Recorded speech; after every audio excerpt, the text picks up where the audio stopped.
So these body mounts after a while can begin to corrode, especially with the rubber bushings. They hold moisture in there. As you can see, this is okay, but there's a fair amount of metal that's been eaten away. You could probably get away with this, but it's a bit thinner than the rest of this metal here. So to fix this, it's actually quite easy. What I've done here is I've already wire brushed this down just to get it back to bare steel, and this is weld through primer on here. And the way to do this is to take something like a large washer like this. You can just use some steel plate and cut the right size hole, but this just kind of makes it easier. Just need to angle grind off. There's some relief cuts here just to allow us to weld. This is our locator pin, so we need to keep this intact. This is 1.5 inch internal diameter hole, and that's just right to fit into. Perfect. On the chassis rail you have a rear and the middle, so this is the middle, and they're both the same, so 2.25 inch across here, and this part is 1.5 inch. So you simply use this just to make sure that fits okay, and then again use your weld through primer, because when you place this over you don't want bare steel under there because it will just rust out again. And then you can see I've started just scraping off the paint here to weld onto. So weld through primer, it's still a barrier to the steel. It's really there to protect the parts that you can't get to, so you still want that clean metal there to weld to. So we'll do that in a second, and then we're doing that for all 4 parts. So these ones are a bit trickier because you can see you've got kind of a bit of weld sticking out there and it's not perfect around, so you kind of end up making a bit of a shape like that. So just a couple of coats of weld through primer. Then once that's welded, you can just clean up the welds, go over with normal primer, and of course for the chassis we'll be sanding the whole thing down and then primering everything, and that's how you get those sorted. So just so you have a view from the other side, you can see that there's a consistent overlap around here. And again, this metal's not too thin, but it's not the thickness it was, and you can see how much thicker this washer is. So you don't have to seam weld the entire way around, you can just do some stitch welds around on one side. Effectively, it is acting just like a washer. It's being compressed, it's being sandwiched between 2 layers, and the weight of the body is coming from this side. So this is the underside of the body. So this won't really move or anything. It's under high compression. It's 100 foot-pounds of torque on the bolts. So this is very well compressed anyway. And it's worth mentioning that you want to have this on the inside, so on the underneath.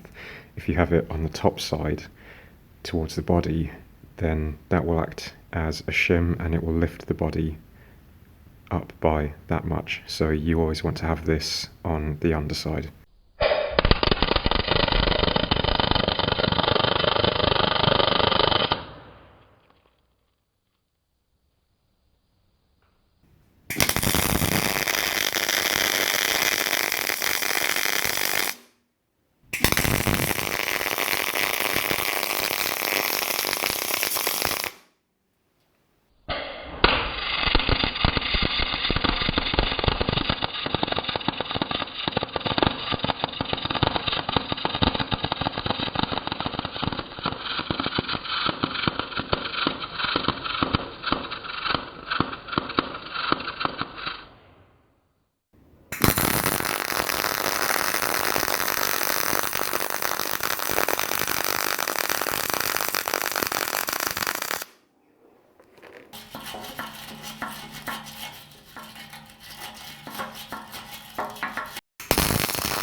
So that's 1 of 4 done, and you can see there's probably a bit too much weld.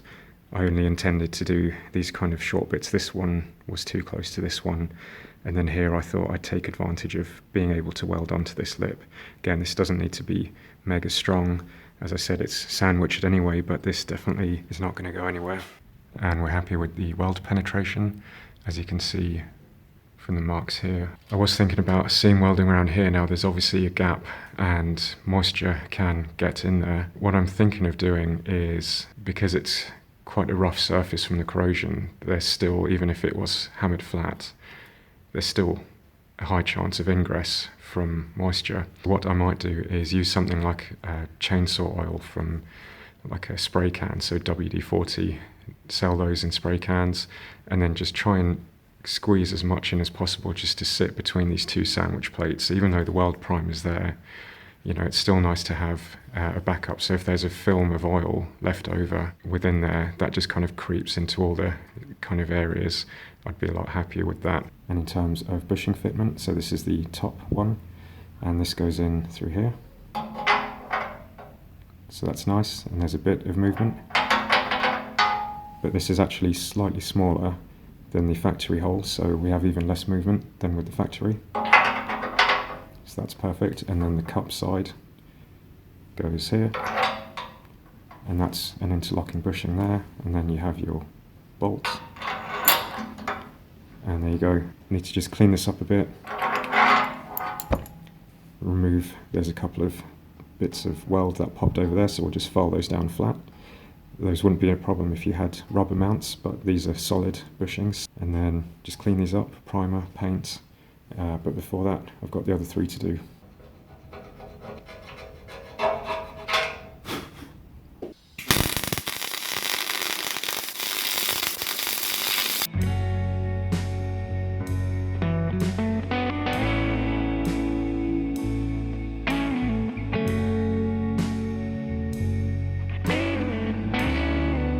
Four done.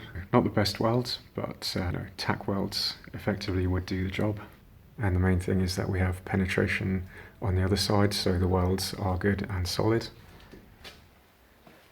One bit of advice I would give is put the bushing, the cup bushing, on the inside here and draw an outline so you know where your welds should stop. That way you still, as you can see here, I had to grind away a bit of weld, and that's not the easiest given where this is. So if you have an outline, then you know where to stop your welds. But there you go, that's how you repair the body mounts on the chassis. Just need to clean these all up, paint them, and the chassis is good to go.